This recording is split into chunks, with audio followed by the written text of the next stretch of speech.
Baik, salam Bapak Ibu sekalian, selamat tahun baru. Kami ucapkan tentunya kami bukan LGBT ya, tapi ini menolong kami ya, karena mungkin kalau kami sendiri kalau sendiri lebih grogi ya beda.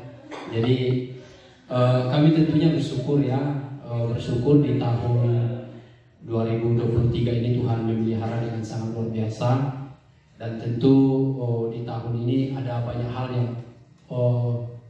yang bisa kita renungkan, yang bisa kita syukuri, yang boleh Tuhan izinkan kita boleh nikmati.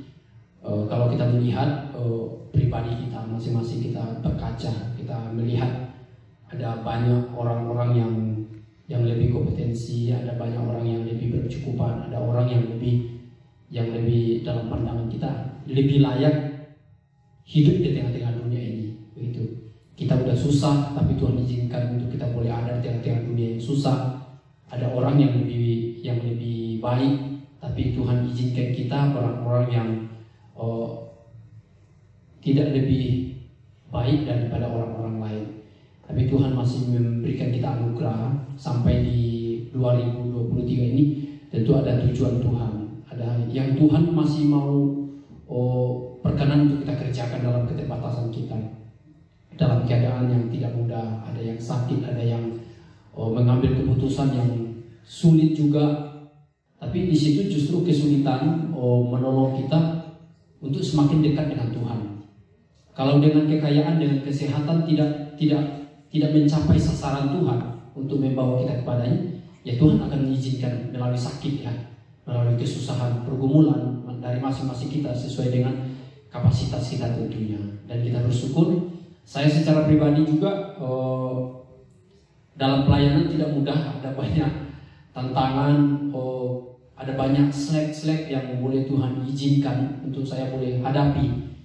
Meskipun acap sekali secara manusia kita sudah mencoba memberikan yang terbaik, melakukan apa yang Tuhan mau untuk kita kerjakan, tapi tentu di lapangan ada saja yang terjadi begitu, untuk tidak hanya meningkatkan karakter kita dalam pelayanan, memunculkan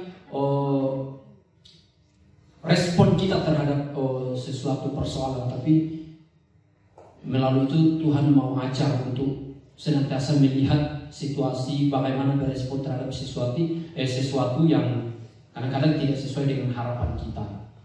Nah, saya bersyukur sampai saat ini saya boleh berbagian dalam pekerjaan Tuhan melalui GP Kris Kelapa Gading bersama dengan Bapak Ibu sekalian, teman-teman youth. Tentu saya sangat berterima kasih di sini sebagai hamba Tuhan, juga sebagai anak rantau tentunya ya, sebagai anak rantau. Ada orang tua, ada abang, ada kakak di sini, ada ibu ya, secara khususnya ada Muse dan Simu yang menjadi orang tua saya secara khususnya. Tidak hanya secara kedudukan ya, ada sebagai sekum, sebagai gembala, tapi juga sebagai orang tua rohani bagi saya di tempat ini yang mensupport. Ada Bapak Ibu majelis dan teman-teman sekalian. Terima kasih, dan kiranya Bapak Ibu sekalian terus juga menopang saya secara pribadi melalui pelayanan di GP Kris Kelapa Gading, dan di Sinode. Tentu bukan hal mudah, ada banyak keterbatasan di sana sini, tapi biarlah support dari doa Bapak Ibu sekalian, teman-teman, pekerjaan Tuhan ini boleh kita kerjakan dalam anugerah Tuhan. Ya tentu saya tidak tahu apakah nanti akan menyanyi atau tidak, tapi saya sendiri tidak ada rencana menyanyi karena suara saya agak-agak menyimpang gitu. Kalau sendiri, kalau berbarengan saya mau, tapi kalau sendiri agak berat begitu ya, daripada tidak menjadi memberkati, menjadi bahan ketawaan nanti ya. Silakan William. Ya. Kalau dari saya tidak ada rencana nyanyi dan tidak ada rencana untuk bicara juga. Cuman saya bicara aja ya.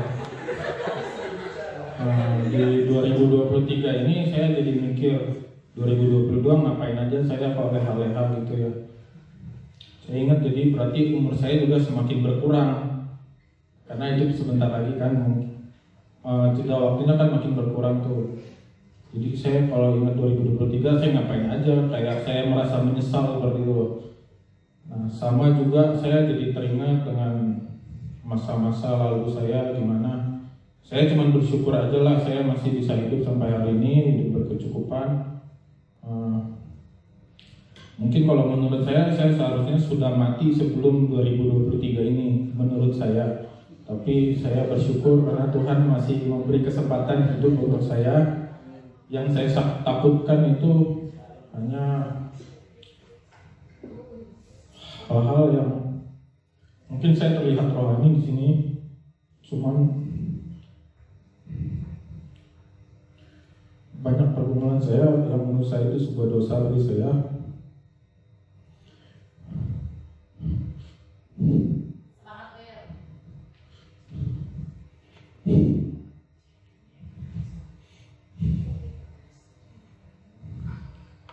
Karena saya cuma ingat aja kalau memang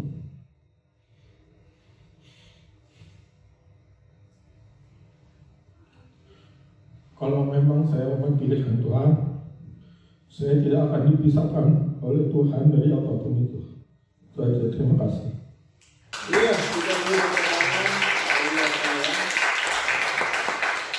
Terima kasih Mukse untuk renungannya. Saya khusus saya tadi sangat terberkati karena memang Tuhan Yesus lebih sayang jiwa-jiwa kita lebih dari apapun.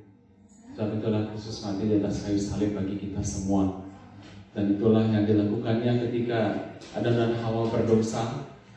Apa yang Tuhan lakukan? Apakah dia langsung membuang Adam dan Hawa?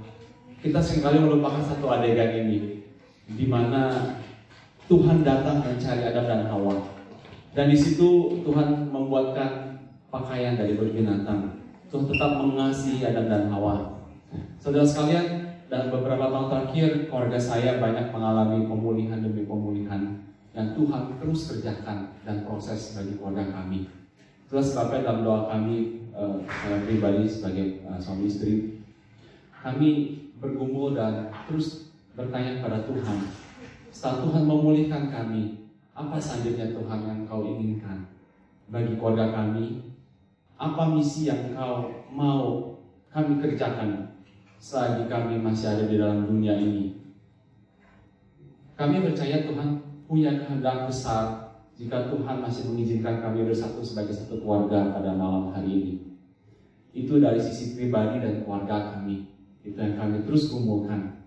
Namun secara khusus di tahun 2022 ini adalah tahun memang yang luar biasa roller coaster bagi keluarga kami, utamanya dalam hal pekerjaan. Ya, kejadian gereja itu tentu membawa dampak cukup besar bagi kami karena kami kebetulan bekerja kepada yang punya ruko itu. Nah, itulah sebabnya kami bergumul. Apakah Tuhan masih mengizinkan kami untuk bertahan di situ atau tidak? Namun pimpinan Tuhan itu terus membawa kami, rasanya udah nggak bisa begitu. Dan inilah yang kami hadapi di dalam Matius 10 ayat 35-36. Tuhan berkata, saya datang bukan untuk membawa damai, tetapi untuk membawa pemisahan. Membawa pemisahan antara orang tua dengan anaknya, menantu dengan keluarganya, begitu ya. Jadi secara nggak langsung hati kami juga bergumul berat, begitu ya.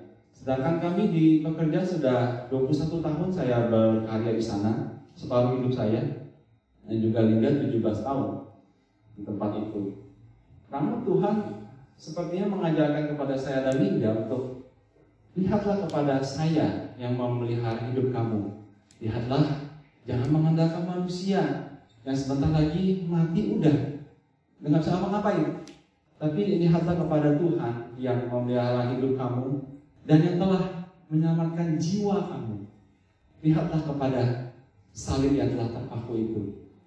Nah, disitulah pada akhirnya kami memberanikan diri, memutuskan melangkah dalam iman. Ya, kami sudah membuka merintis satu usaha baru di sekolah musik juga, dan biarlah ini boleh Tuhan pimpin.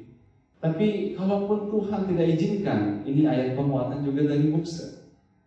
Tuhan pasti juga punya rencana dan kehendak yang lain juga begitu. Saya jadi teringat Mukse.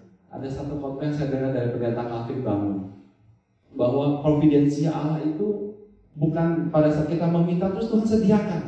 Tidak, seperti Kosen bilang, Tuhan lebih suka mengubah karakter kita, lebih suka kita rendah hati dan kita benar-benar bersandar pada Tuhan. Jadi pendeta Calvin Bangun bilang begini, Ruth dan Naomi, diangkat kisah dari Ruth pasal 1. Kenapa Tuhan izinkan Naomi menderita begitu besar? Suami mati, mantunya, semua anak laki-laki mati, sisa mantunya 2 cewek, yang satu akhirnya pergi. Ternyata dari kacamata tafsiran yang Pak Calvin Bangun sampaikan, itu saya tersentak. Tuhan izinkan penderitaan bagi orang-orang pilihannya. Itu orang pilihan Tuhan yang harus menderita. Tuhan tidak mengizinkan mungkin Naomi besar usaha di sana, sukses di tanah Moab. Tuhan mau Naomi kembali ke Yerusalem, ke Bethlehem. Kenapa? Supaya mereka bisa bertemu dengan Boas dan Ruth. Dan kita tahu Boas dan Ruth itu adalah kakek moyangnya dari Daud, dari keturunan Yesus Kristus. Ini dari kacamata Allah yang luar biasa kita nggak bisa pahamin. Itu ada providensia Allah yang menjaga garis keturunan perempuan itu terus ada, yang tidak boleh sampai Mesias itu nggak lahir. Dan inilah yang kita rasakan, yang kita jamaah Tuhan, yang teman-teman saudara sekalian sudah menjadi umat ketebusan Tuhan itu. Nah, inilah yang juga kami sedang terus gumulkan. Tuhan selanjutnya apa? Setelah kami melangkah keluar, ya udah kita jalanin hari demi hari lah kalau begitu. Saya selalu berdoa, kita nggak ada pengalaman bisnis apa-apa kok. Kita nggak ada pengalaman apapun, kita bersandar aja sama Tuhan gitu ya. Nah, terakhir, kebetulan kami mau nyanyi lagu yang sama dengan keluarga Mas Alim. Lagu ini adalah lagu yang kami nyanyikan untuk menikahan kami berdua.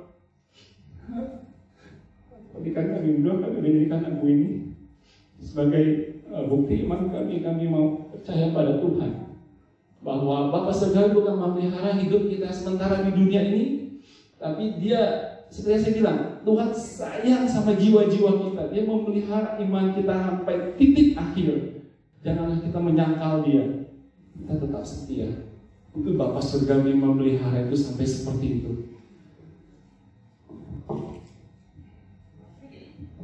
Bacain aja. Lip, tolong ini. Hah? Tolong ini. Dari A, B, C. DJ. C. Oh, di best. Ya, kebetulan sama ya. Saya saudara di sana. Ya, ini lagu yang kami nyanyikan berdua pada saat pemberkatan nikah kami.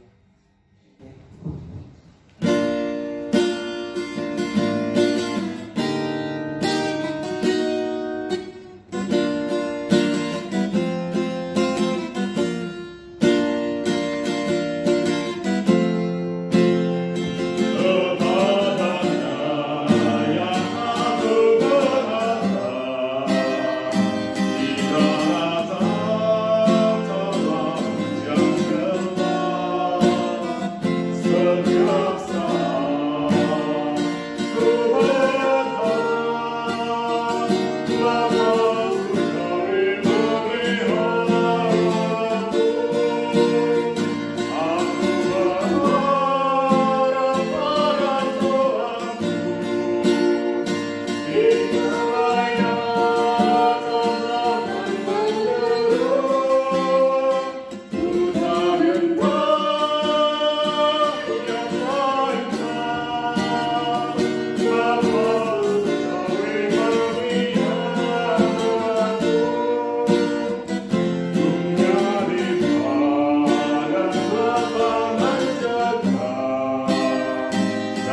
Bapa.